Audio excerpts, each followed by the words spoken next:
in the new golden age of video games. What our consoles are capable of today could never ever compare to the classics.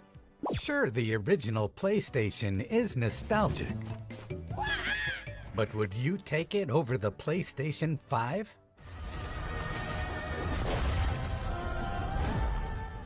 Magnavox's Odyssey was the first attempt at taking advantage of emergent computer technology to deliver a new kind of entertainment. The electronic game of the future. While revolutionary at the time, its design and features were limited, to say the least. The Odyssey would let players control 3 square dots and 1 line of varying height, and that's about it. Due to the limitations of technology at the time, the Odyssey could not render any actual graphics. Magnavox's solution was to ship each Odyssey with a set of translucent color overlays players could attach to their screens to simulate graphics. It wasn't until computer technology matured in the late 70s that the industry really began to pick up steam, with penny arcades quickly gaining traction in the US in the late 70s. Manufacturers for these arcade cabinets immediately saw an opportunity to cash in. After seeing their Pong cabinets fill nearly every arcade in the country, Atari sought to deliver this experience to users in the comfort of their own homes. Thus, the home version of Pong hit store shelves in 1976 and became a fixture of any self-respecting teenager's arsenal. Just a year later, they followed up with the Atari 2600, released with its killer app, Space Invaders. Other manufacturers saw how well Atari did on the market and hoped to compete with their own takes on the concept as well. But with seemingly everyone coming out with their own spin on the home electronic gaming system, the market crashed in 1983.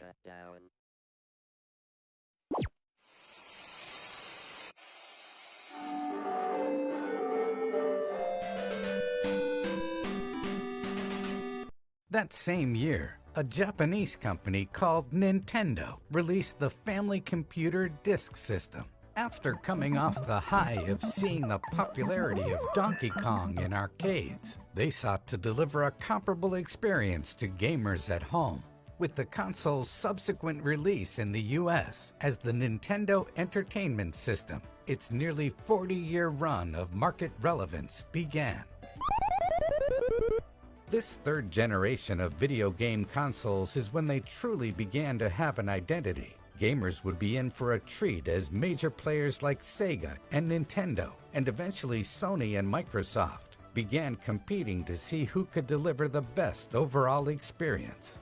For the next 3 console generations, most of the innovations with video game consoles came with their graphics. Advancements in computer manufacturing allowed console manufacturers to ship more and more powerful consoles with each passing generation.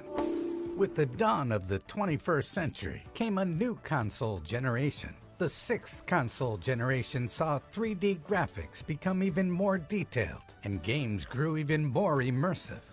But developers also saw an opportunity to improve the gaming experience beyond raw graphics horsepower by offering gamers new ways to play.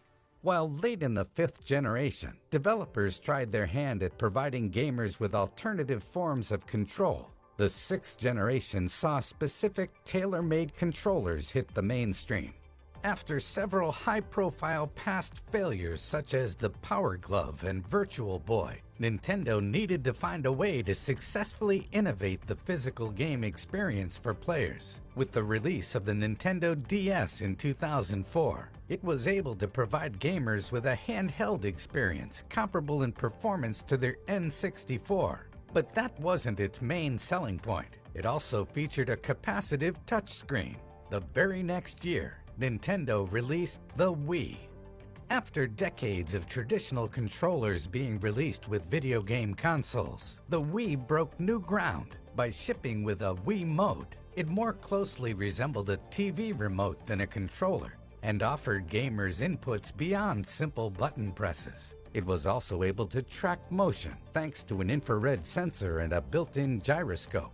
This gave developers the opportunity to truly unleash their creativity as they designed new ways to make their games fun. Sony and Microsoft further upped the ante with their consoles, turning them into full-fledged home media systems. With the rollout of HD DVD and Blu-ray, the Xbox 360 and PlayStation 3 became the best-selling players for this new high-definition form of media consumption. These consoles also featured internet connectivity, allowing gamers to utilize the then-emerging media streaming market. Hey, hold on.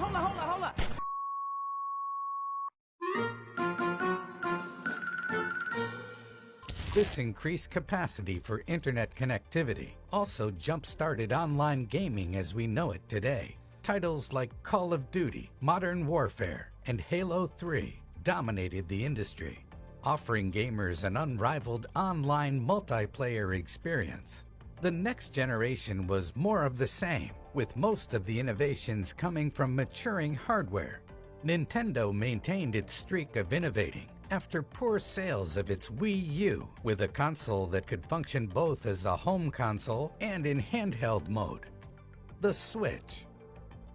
The wait time for the start of the 9th generation was one of the longest in history, but after much anticipation, 2020 finally saw the start of a new era with the release of Sony's PlayStation 5 and Microsoft's Xbox Series X and Series S.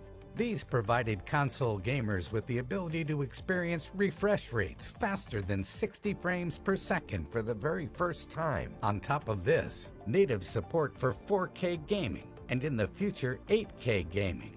Recent developments in mobile computing technology have allowed manufacturers to fit more powerful hardware in smaller consoles. This has culminated in Valve's recently announced Steam Deck, a handheld, fully functional desktop computer that would allow gamers to access their entire Steam library on the go. With VR gaining more and more traction, as seen with the release of big-name titles like Half-Life Alyx, it's only a matter of time before it reaches full market ubiquity. Is this the same one?